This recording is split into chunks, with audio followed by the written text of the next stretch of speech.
대구 문화방송이 제기한 구청 청소 용역 문제점이 대구시 감사 결과 사실로 밝혀졌습니다.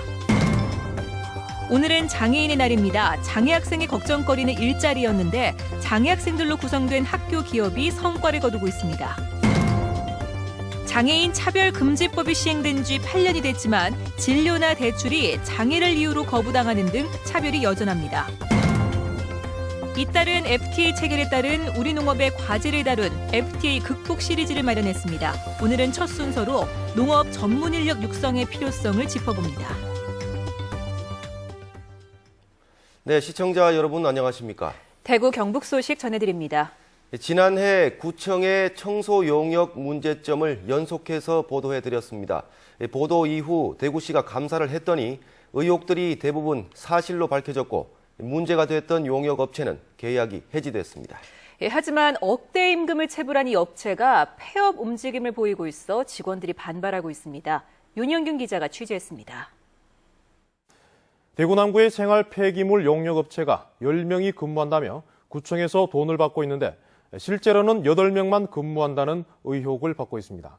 구청의 관리 소홀과 묵인으로 이 청소 용역이 온갖 비리의 온상으로 전락하고 있습니다. 대구시 감사관실이 남구청과 계약한 청소 용역 업체들을 조사한 결과 최근 3년간 6억 2천만 원이 엉뚱하게 쓰여진 것으로 나타났습니다.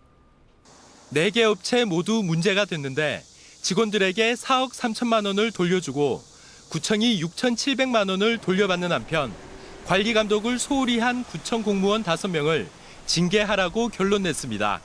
계속 저희 노동조합에서 주장했던 내용들이 확인은 되었는데 문제는 이런 확인된 내용들이 실질적으로 집행이 되거나 하는 부분에 있어서는 법적으로 이런 장치들이 보완이 안 되어 있다 보니까 남구청은 문제가 가장 심각했던 업체와 지난해 말 계약을 해지했지만 또 다른 문제가 불거지고 있습니다. 새 업체 계약이 늦어져 직원들은 다음 달이 되어야 일을 할 수 있고 1억 7천만 원의 임금을 체불한 이 업체는 대표이사 명의 이전을 한 데 이어 회사 차량도 팔고 있습니다. 차 팔고 정리하고 해가지고 빨리 차량에서 빨리 마무리하고 싶다고 이런 것도 다 팔아요. 근데 지금 다 해서 정리하는 거니까 다 팔아야지. 직원들은 압류를 피하기 위해 폐업 절차에 들어간 것으로 의심하고 있습니다.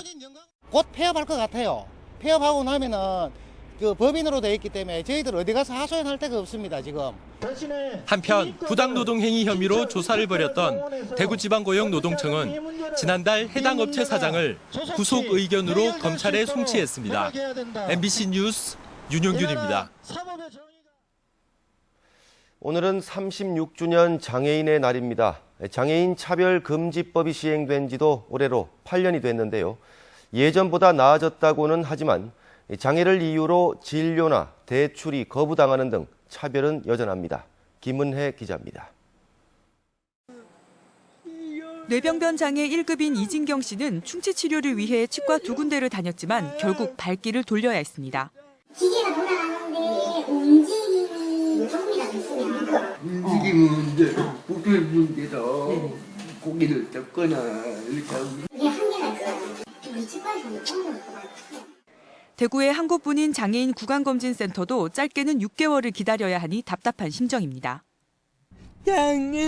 장애인이라고 움직임 때문에 치료를 거부당하니까 저희는 너무 화가 나요.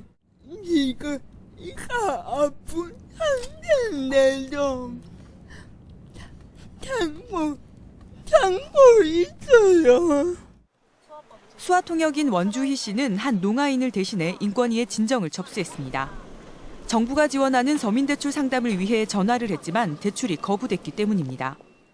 본인 확인이 어렵고 목소리와 음성이 없기 때문에 그 대출이 안 된다고 이렇게 얘기를 하시는 거예요. 그러면 회사에 직접 방문을 하면 안 되는지 여쭤봤는데 안 된다고 얘기를 하시더라고요.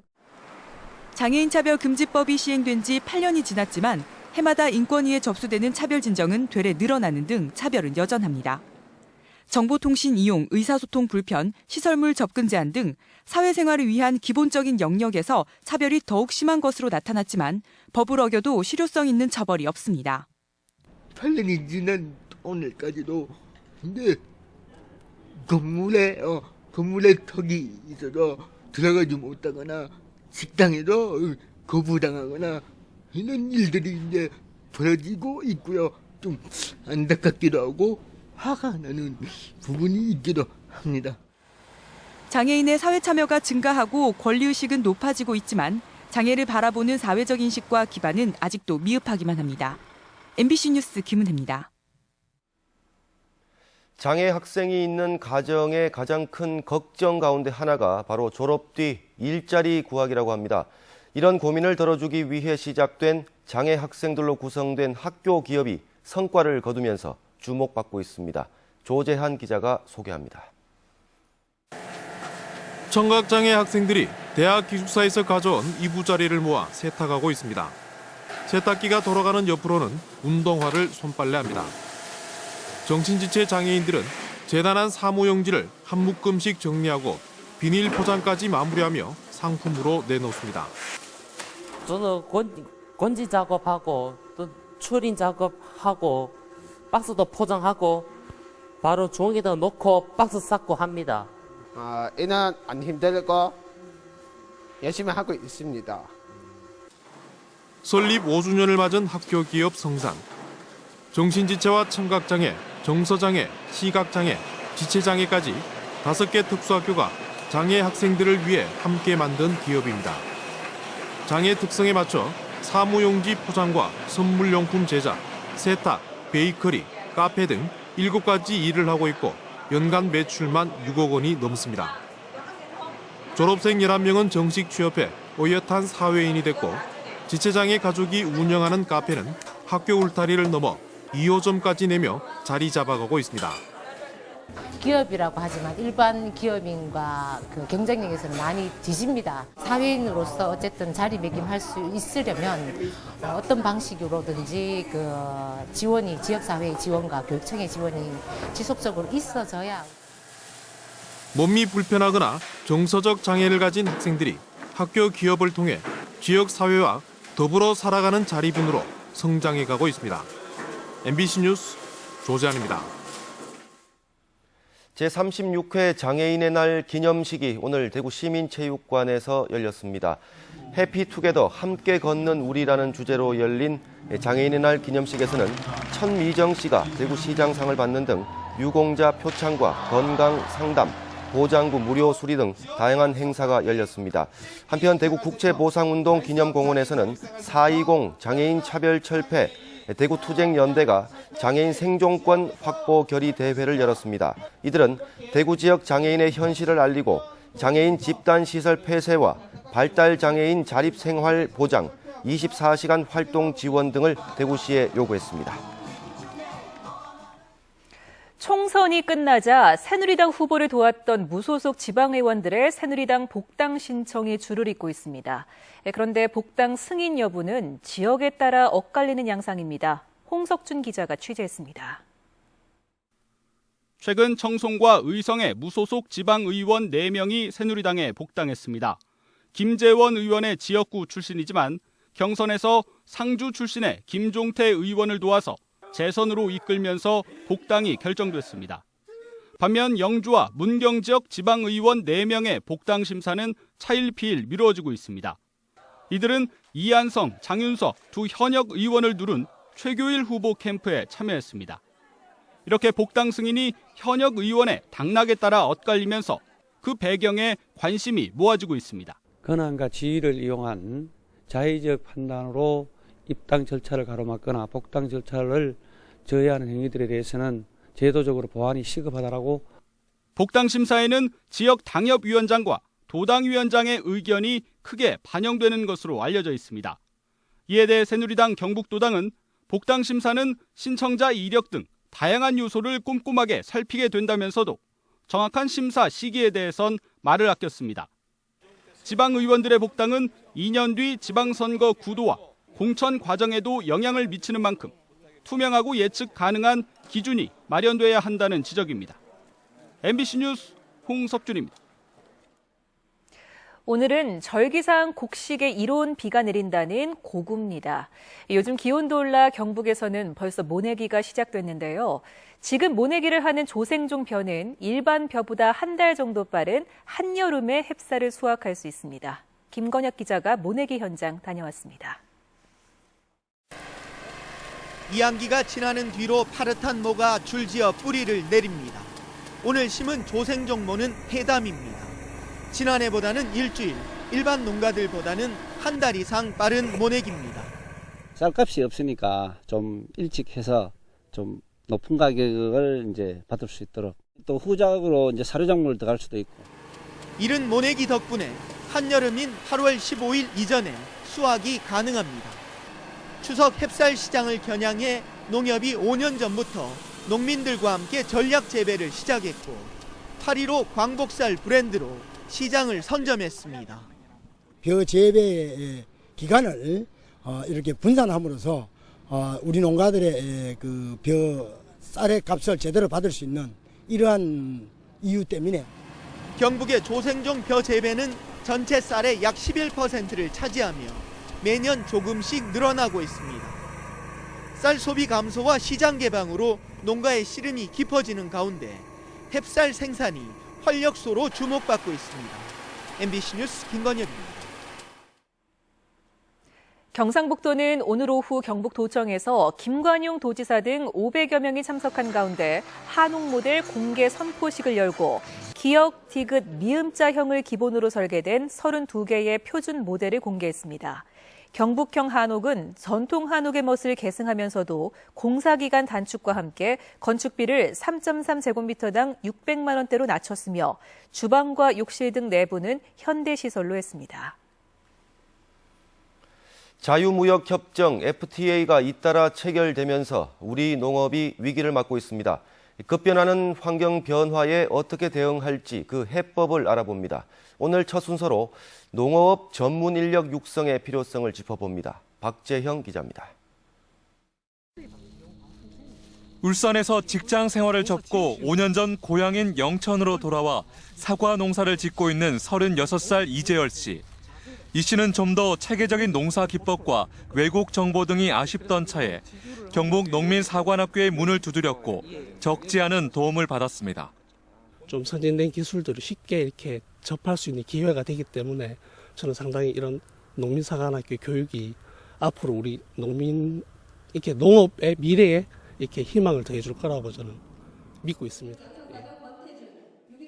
과학영농을 목표로 지난 2007년부터 시작된 경북농민사관학교. 지금까지 12,000여 명의 농어촌 CEO를 양성했고 농업교육의 새로운 모델, 억대 분홍의 산실로 자리매김해 왔습니다.